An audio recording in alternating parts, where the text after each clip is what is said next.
Today is July 10. I'm Pastor Michael, and this is Wilderness Wanderings. Our text is from Luke 7, verse 9 to 10. When Jesus heard this, he was amazed at the commander.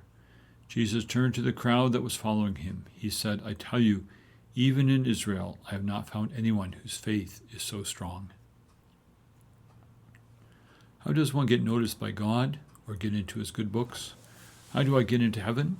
Common questions. Many Christians will answer with, by grace through faith. Of course, that's right.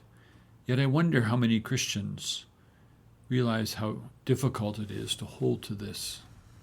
When we go to funerals, we generally get a recitation of the deceased person's good qualities, often summed up like this: they were an angel in this life, so of course God will let them in. Heaven has another angel.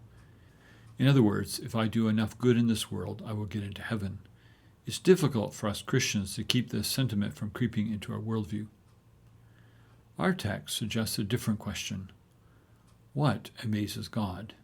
We meet a good Roman military man who loves the Jewish nation.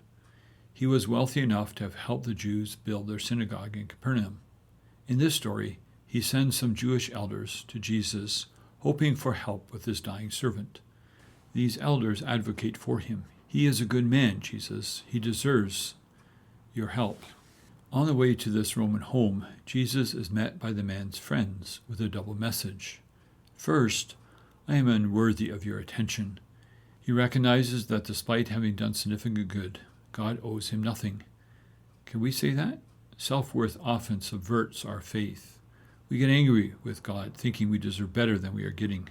This man did not even feel worthy of being visited by God's agent. Second, the unnamed man believes Jesus has authority over illness. Just say the word and it will be accomplished. He believed Jesus could heal by a simple sovereign word, even at a physical distance. A situation that applies even more today, considering Jesus' presence in heaven. And he knew that Jesus cared enough to do so. Such faith and humility in God's power amazes Jesus. This isn't abstract belief about God or the learning of dogmas. It is the simple, clear belief that what Jesus commands will be done. Further, when God acts for our good, it is undeserved. The Gospels are full of stories in which the things God does and speaks amaze people. But here Jesus is amazed.